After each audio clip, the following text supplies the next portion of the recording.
la justice sociale, la justice climatique, la justice fiscale. Tout est lié, on est tous concernés.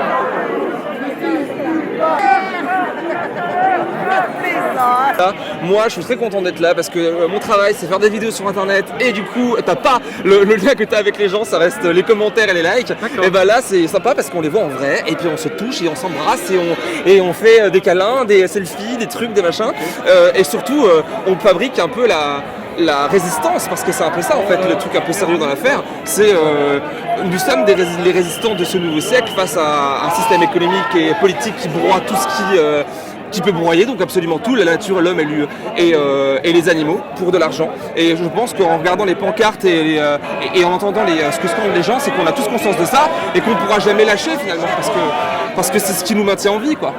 C'est une manifestation cool.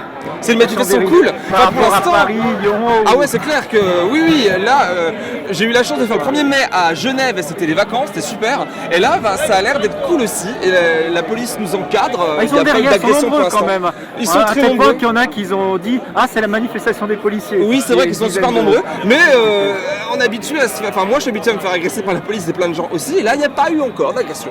Donc on est content. Alors Ramous, c'est un gars super qui est sur le terrain depuis très longtemps, qui est là dans chaque manif. La première édition entre guillemets que tu as fait, le premier acte que tu as fait. C'était en février. En février, ça s'est bien passé. Voilà, ça s'est très bien passé. Et en fait, c'est là où il y a eu un rappel à Macron. Okay. C'est là où ils ont fait un rappel à Macron. Ah, c'est là où ils ont fait un rappel et que l'ONU a vraiment mis le nez dans toutes ces violences.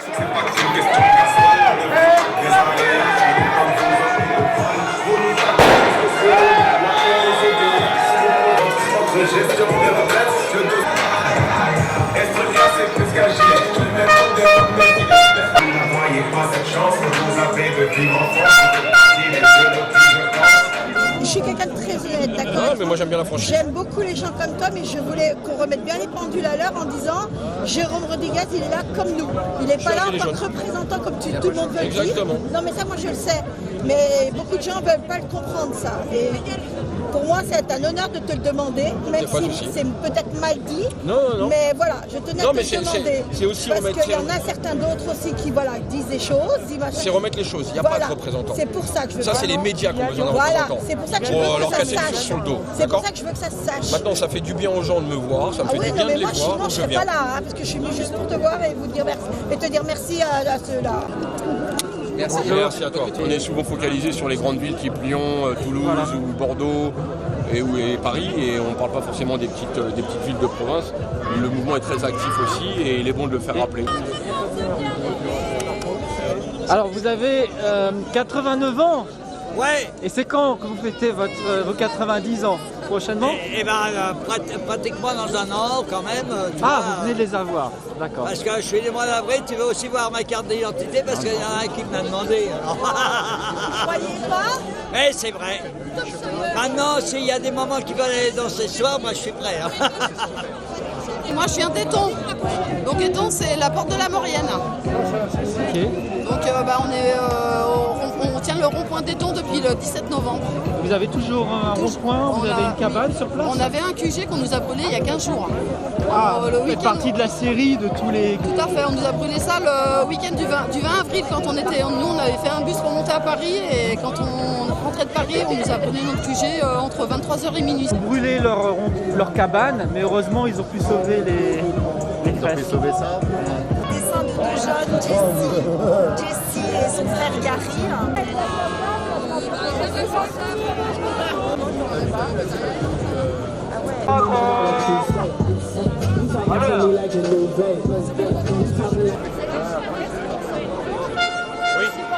Vous représentez les Gilets jaunes suisses? Alors je représente un peu les Gilets jaunes suisses puisqu'ils nous ont soutenus à l'ONU lorsque l'on a dénoncé les violences policières. Donc ils nous ont accueillis à Genève devant l'ONU. Et donc en échange, vu qu'on est juste à côté, on est en Haute-Savoie, donc frontalier, je me suis permis de prendre le drapeau suisse et de les représenter aussi en France. Donc voici le rond-point de Kroll. Ils sont allés demander à Saint-Jouard, qui avait une magnifique cabane, comment on faisait leur magnifique cabane. Et les gens de Saint-Jouard sont allés aider les gens de Kroll. John de Belay, et nous sommes là pour une justice sociale, faire payer les gros financiers pour remettre de l'argent dans l'État, l'argent pour les écoles, pour les hôpitaux. Une justice sociale, et puis il faut arrêter ces forces de l'ordre qui nous matraquent et qui nous font beaucoup de mal. On nous plante et vous poussez. Là, on pousse dans tous les sens du terme. À blé dans l'Inde. À blé. Raoult, la gilet jaune, quel est votre métier? Raoult. Pour l'honneur des travailleurs et pour un monde meilleur, même si Macron ne veut pas, nous on est là. On a fait un peu pour tout le monde, avec les pipeaux qui vont avec. Suite au grand discours qu'il nous a fait. Ce sont tous les modèles qu'on peut choisir alors. Là, oui, il n'y a plus tout, mais là c'est Annecy ici, il y en a d'autres modèles.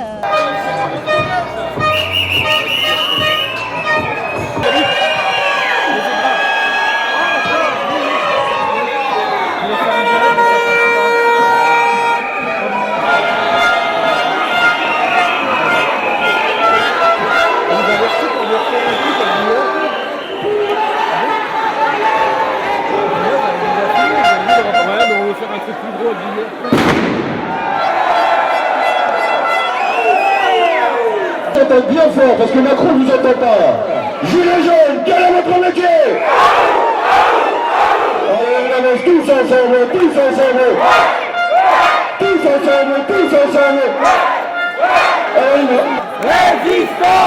Résistance.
Monsieur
Isère, c'est-à-dire du Dauphiné, du Nord-Isère. Nous tenons notre rond-point depuis le 16 novembre, du lundi au dimanche. Puis la politique de Macron qui est faite actuellement, elle est surtout faite pour essayer de discréditer le mouvement, pour essayer par des petites mesures qui sembleraient pour certains être généreuses, diviser les gilets jaunes entre eux.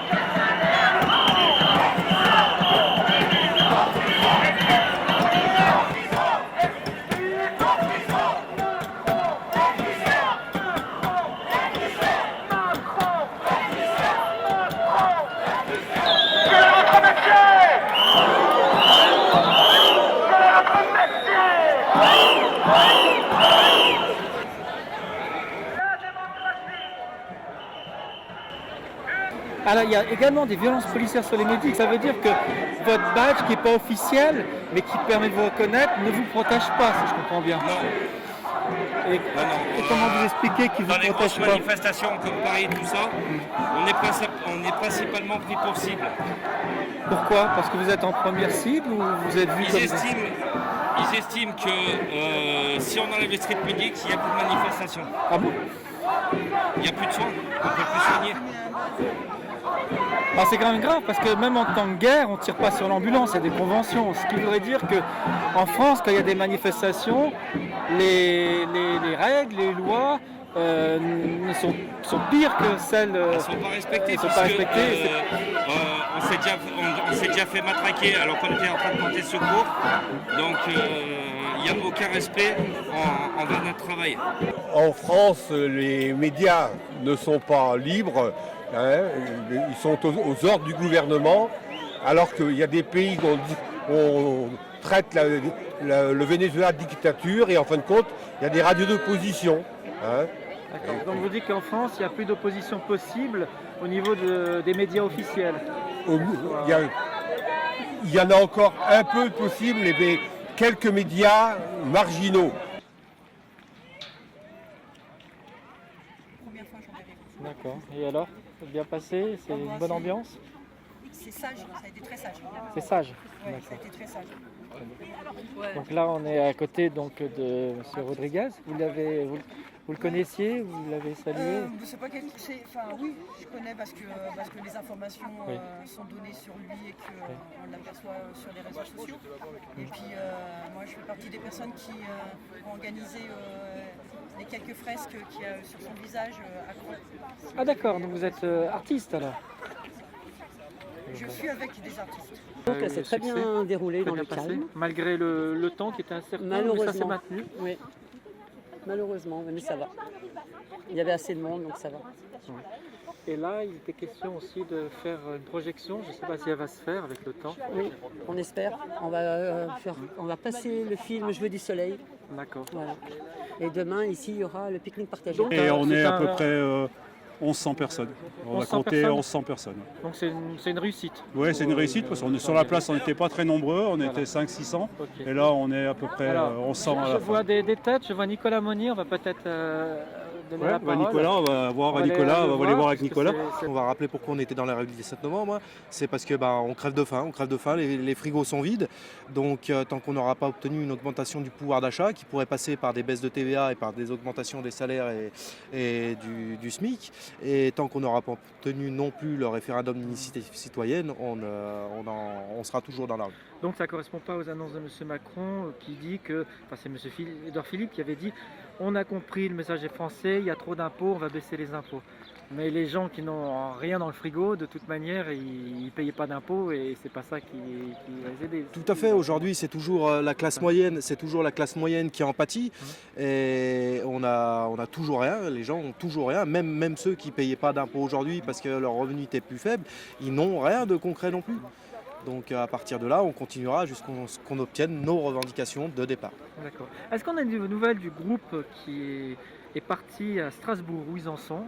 Alors, Ça se passe bien aujourd'hui, je ne sais pas du tout où ils sont. Ils se rapprochent petit à petit. Ça se passe bien, ils marchent toujours bien. Et ils arriveront le 15 mai à Strasbourg devant le Parlement. Le Parlement européen, où ils ont rendez-vous avec des parlementaires. Alors ça sera après les élections, je crois. Alors, le 15, oui, c'est compliqué au vu des élections Compliqué. parce qu'il me semble que le Parlement est fermé jusqu'à après les élections. Donc, on essaye d'obtenir des rendez-vous avec des parlementaires, mais c'est très compliqué là durant les élections. Donc ça risque d'être des nouveaux parlementaires qui sont élus, donc on va voir comment ça va se passer. Et puis il était question aussi de voir les droits de l'homme. Donc là c'est pas forcément parlementaire, les gens sont peut-être plus abordables. Oui, on essaye de frapper à toutes les portes pour voir les droits de l'homme justement, parce qu'au vu de ce qui se passe en ce moment et tous les week-ends dans les grandes villes, hein, ça continue, la répression continue. Et la violence policière que je qualifierais plus de violence policière aujourd'hui, je qualifierais de violence d'État parce que les forces de l'ordre obéissent bêtement à des ordres donnés. Ils Et subissent des ordres... aussi, il faut aussi rappeler que il y a de plus en plus de dégazage systématique, mais les policiers respirent ça en premier. Ils sont fatigués également. Donc, Oui, tout à fait. Les policiers sont fatigués, ils respirent quasiment autant de gaz que nous. Mais pourquoi et quand vont-ils nous rejoindre? Quand vont-ils décider de nous rejoindre pour stopper tout ça? Ils protègent un État aujourd'hui qui n'est même plus un État de droit et ils ne fonctionnent pas avec leur premier ordre de déontologie, qui est de protéger le peuple en premier et les biens. Et je pense qu'aujourd'hui, ils répondent à des ordres totalement illégaux. Première fois, je sais qu'on ne peut pas trop parler.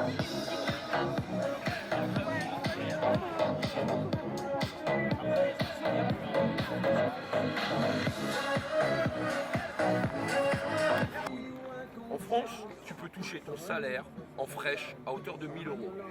Tu peux aller voir ton patron, lui dire je veux 1000 euros en fraîche parce que c'est la loi. Déjà tu vas casser les couilles aux banques parce que tu vas faire circuler l'argent. Chose qui n'existe plus. Tu vas faire chez ton patron. Du moins le service comptable. D'accord? Derrière, tu fous la merde. Tu casses les couilles à tout le monde rien qu'en faisant ça. Derrière, tu fais quoi? L'union fait la force. Pendant 3 mois, tu payes pas tes crédits. Maison, voiture. Tu le payes mais tu le mets de côté. Parce qu'à un moment donné, il faudra que tu le dois. Mais juste pendant 3 mois, ils vont faire quoi? Premier avis. Allez, 30 millions de Français le font. Premier avis, ils vont envoyer 30 millions de lettres. Ça va leur coûter cher. Ça, les grèves des loyers. Deuxième avis. Troisième avis. Bon allez, après on va s'appeler un petit huissier. Premier avis. 30 millions d'huissiers. T'as 30 millions d'huissiers? Ils vont saisir 30 millions de maisons. Voilà. Il faut savoir que les banques, hein, sur le dos, ils gagnent que de l'argent sur les crédits. Donc tu le payes pas pendant 3 mois, je te jure que les mecs ils vont s'éliminer. C'est ça. Et t'as pas besoin de t'emmerder. Directeur de magasin, tout allait bien. Puis à un moment donné, j'avais besoin de 1000 balles à sortir tout de suite, je sais pas pourquoi. J'appelle à un truc Cofidis et tout, c'est pas du tout mon délire. Hein. Je remplis le dossier, je veux le rembourser rapidement parce que je savais que je pouvais le rembourser rapidement, mais j'avais vraiment besoin de 1000 balles tout de suite. Je me suis dit pourquoi. Refusé. Les 1000 balles, ils ne me donnaient pas. Je me retrouve au chômage. Je dis, je vais taper le délire, je vais essayer. Je remplis la feuille, je suis au chômage, je gagne 1200 € par mois. Accepté. Ils donnent les crédits aux pauvres parce qu'ils savent très bien qu'ils ne vont pas payer et que derrière ils vont pouvoir les allumer au max. C'est ça. Et d'ailleurs, les taux d'intérêt sont honteusement très élevés pour les petites sommes. Alors les crédits pour les pauvres, ça les met dans la merde. Et pour les riches, ça les met mieux. Donc ils se cassent la gueule, au moins qu'ils finissent deuxième. Ça le sortira de son piédestal. Ça, ce serait déjà une bonne nouvelle. À voir s'ils gagnent, qu'est-ce qu'on fait. S'ils gagnent, les Français ils comprennent rien. Oui, ça on est d'accord. Après, c'est ce que j'avais répondu à un journaliste. En faisant un jeu de mots manifestement parlant, tout peut arriver. C'est-à-dire qu'à chaque fois où il a bougé son cul, c'est quand il y a eu 2 samedis graves. Donc il peut se passer tout n'importe quoi un samedi pour que le lundi d'après tout change. Avant le 26. Mais justement, t'en penses quoi ça, toi, de toute cette violence? Enfin, je vais pas te demander si t'es pour ou pas, mais complètement, on a besoin de tard dans la gueule, ça redresse. Non mais, c'est vrai que tu dis c'est le seul moment où il faut parler des gilets jaunes. J'ai mon grand-père à un moment donné, il me dit ouais, c'est pas normal, si tout ça se passe, c'est que ça casse quelque chose, vous êtes manipulé et tout. Ok. Moi, si tu veux mon avis, le mouvement il a 10 ans de retard, ou alors il a 2 ans d'avance. 10 ans de retard parce qu'en 2008, on a tous sorti notre pognon de notre poche pour sauver des banques. On a tous fermé notre gueule. Tous nos gamins ont 36 000 € dans la tête, même le prochain qui va naître dans les 2 minutes qui suivent. Voilà, moi je vois Je dois 4000 balles, mais je sais à qui je les dois. Les 36 000 balles, je sais pas à qui je les dois. Et sur un plateau, j'avais eu Dacier une fois, là, le mec de l'OM à l'époque. 5 fois, je lui ai posé la question parce qu'il avait voulu en gêner sur les 2100 milliards de dettes. J'ai dit, on le doit à qui le pognon? 5 fois. Il n'a pas su répondre. Même à la fin du plateau, j'étais le voir, je me suis serré la main, je dis, alors, on le doit à qui ce pognon? Même lui, il doit du pognon monstrueux, il sait même pas qui le doit. Tu vois ce que je veux dire? Mais est-ce qu'on le doit vraiment, ce pognon? La répression, elle vient de quoi? On dit qu'en 2020, il y a une bulle qui va éclater. Et on va venir nous chercher encore une fois. Tu vois? Et là, je pense qu'on a 2 ans d'avance parce qu'on gueule 2 ans avant que ça arrive. Et que si on ne nous ferme pas notre gueule maintenant, ils flippent pour ce qui va se passer par la suite. Donc on les ferme la gueule là-dessus. En 2020, il y a la bulle, on les fait raquer comme on les a fait raquer en 2008. On leur a déjà crevé 2-3 yeux, fermé 2-3 gueules, ça sera non. C'est pour ça qu'il ne faut pas lâcher. Quitte à peut-être abandonner une manif tous les samedis, mais tous les mois, on faire une putain et leur montrer on est là, et vous n'allez pas nous baiser la gueule 2 fois. Parce que moi, j'aimerais bien savoir à qui on les doit ces pognons-là. C'est le 73, hein. Ça fait peur aux gens, mine de rien, de venir en manif, par exemple. Il y a beaucoup de personnes maintenant, quand ils viennent en manif, et je suis le premier à le dire, bah, tu viens, t'es pas serein, quoi. Parce que tu sais qu'aujourd'hui, les flics, ils peuvent se permettre n'importe quel débordement, et on va te dire, oh, mais c'est humain, ils peuvent avoir des débordements. Par contre, toi, tu leur fais un dos d'honneur comme un journaliste a fait. Tu lance un pavé comme la flic. Elle est enquête de l'IGPN, toi t'es déjà au Newf. Bah, c'est ça. C'est ça. Et la répression, elle est là. Elle est les gens, ils ont peur, en fait, indirectement. Il y a cette peur. Et tu sais, quand tu dis, quand j'ai des députés en face de moi et que je leur dis clairement qu'ils sont eux les complices d'un président éborgneur, que tu peux être le plus grand démocrate du monde, le plus grand macroniste du monde, aujourd'hui, vous soutenez un mec qui tire sur son peuple. Ils sont formatés. Mais même pas. Alors je vais te dire, eux, le jour où j'avais un mec de l'UDI, Lagarde, 20 ans de politique, et il y avait le mec de la REM, tu vois la différence. Hein. Oui, mais ils sont tous jeunes aussi dans ce parti. Mais c'est des bons couilles. Nous on a eu Olga Givernes sur le rond-point, elle savait pas de quoi elle parlait. Et ça, c'est pour tous les pays comme ça. Hein. Tous les pays ont standardisé quand on leur a imposé on ne rembourse même pas la dette, on rembourse les intérêts de la dette. Et le pire, c'est que lorsque les banques, elles ont été soi-disant en faillite. Tu rembourses d'abord les intérêts. Ah, mais les 5 premières années, c'est ça. Ce qu'il faut savoir, c'est que l'argent n'existe pas. Il est créé. Et la banque ne vit que des intérêts. Il n'y a que les intérêts qui sont réels. L'argent, il ne faut pas croire que les banques, ils ont été le chercher ailleurs. Il est scriptural. Ils écrivent dans un cahier. Ils ont l'autorisation de créer de l'argent. Mais par contre, ils touchent des intérêts qui sont réels. Donc quand on dit derrière, une dette n'est pas remboursée, c'est de l'argent qui manque, c'est pas vrai. Parce que eux-mêmes, ce sont des faux monnayeurs. Ils peuvent créer la monnaie de rien pour le crédit. En fait, un crédit. C'est ça qu'il faut bien comprendre. Un crédit, c'est de l'argent. Tu fais quoi? Tu faisais marcher les machines. Aujourd'hui, tu rajoutes des zéros sur l'ordinateur. Elle a le droit de créer. Quand elle fait un crédit, elle crée l'argent de toutes pièces. Elle le crée, c'est-à-dire elle a le droit. C'est de l'argent qu'elle fabrique, entre guillemets. Enfin, c'est des écritures, on est d'accord. Et à partir de rien. Et en fait, avec nos dépôts, quand on a 10 000 euros, par exemple, quand on a, elles ont le droit d'obtenir des crédits par un effet multiplié. Des leviers, des effets de levier, voilà. C'est-à-dire, avec donc, 1000 euros, la BCE leur autorise d'accorder 10 fois plus de crédit. Ah, parce que là, cet argent, et 10% à peu près, c'est une garantie qui leur permet de créer de la masse monétaire. En fait. C'est scandaleux, ils créent de l'argent avec rien du tout. On a en Suisse. Il explique très bien ça, Pierre-Marie. On a en Suisse un banquier suisse qui dénonce cet effet et un banquier suisse qui met le gilet jaune d'ailleurs. Voilà, monsieur de Ziebenthal, je vais vous montrer. On a un banquier suisse, un ancien banquier repenti, qui met le gilet jaune. C'est quelque chose de très difficile à comprendre. La politique de rigueur fait que l'argent est détruit chaque fois qu'on rembourse un crédit. C'est pas facile à comprendre. L'argent, actuellement, l'argent dette à intérêt composé, exponentiel, lorsque les banques créent l'argent, cet argent vient du néant. Je dis bien du néant. Ça ne vient pas d'un compte d'épargne, ça ne vient pas des fonds propres, ça ne vient pas de la banque centrale, ça vient du néant. C'est une écriture comptable à l'actif et au passif de la banque concernée commerciale. Cet argent, lorsqu'on le rembourse, retourne au néant. Et chaque fois qu'on a une politique de rigueur, comme en Grèce, au Portugal, en Espagne, en France, dans le monde entier, chaque fois qu'on demande aux gens de rembourser l'argent, ça supprime l'argent qui est le sang de l'organisme économique. Et si vous ôtez trop de sang dans un organisme, cet organisme meurt. Et nous sommes actuellement dans un état où, en serrant la vis partout, les gens meurent.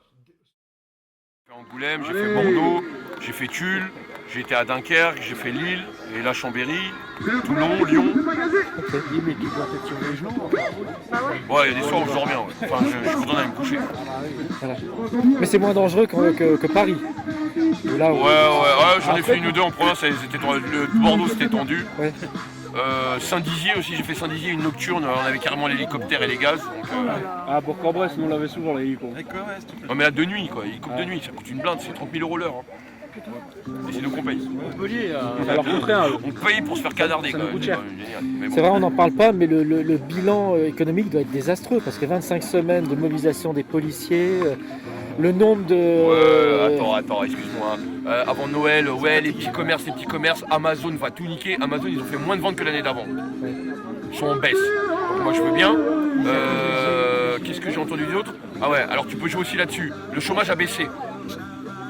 Ah, excuse-moi, si on nique l'économie, le chômage il doit pas baisser. Ah non, au contraire, sauf que le chômage il baisse parce qu'ils font des radiations et tout va. Mais ça sur un plateau, tu le dis à un député, ah on nique l'économie, bah, le chômage il baisse. Jamais il va te dire ouais c'est parce qu'on radie à tout va. Hein.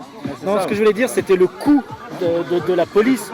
Ça doit être énorme. Ah bah, et puis je vais te dire un truc, hein. C'est au moins 200 nouvelles motos, hein, parce que toutes les motos qui étaient sur Paris c'est des WW. Hein. Ouais. Toute celle du vin là. Donc il y a des budgets pour ça. Celle de la République, ouais. Il y en avait un paquet, hein. Il y en avait 150 et là, mercredi on avait 300. C'est que des WW. Ah non mais ils se font des... Oui, et puis toutes les commandes qu'ils ont fait de gaz, armes et compagnie, c'est hallucinant. Non, ah oui. Non, je crois qu'ils achètent plus de glis. C'est les réserves, ils épuisent les réserves. Oui, mais ils auraient pu les jeter. C'est-à-dire ils les jettent. Un jour, il y a un mec qui va ouvrir un placard et dire oh bah il y en a encore. On va aller en 2025 les gars. Ils sont tous Pikachu, alors je sais pas lequel. Ah non, c'est pas tous Pikachu parce que les Pikachu sont très limités. Il y a des Pikachu. C'est un groupe limité. Parce que j'ai vu des Pikachu à Paris qui se. Est-ce que c'était des. C'est vrai? Ok. Sur Paris, c'est moi. Et puis ma Pikachu femelle qui est là-bas. Alors on s'était déjà interviewé sur le viaduc. Sur le viaduc. Tout à fait. Au rond-point d'Albi-sur-Chéran qui a eu des problèmes. Vous arrêtez. Donc regardez, il avance, voilà, il va agresser Alex. Voilà, vous voyez, il le bouscule. Il le pousse, voilà. il le pousse, Oui. le pousse et il revient menaçant.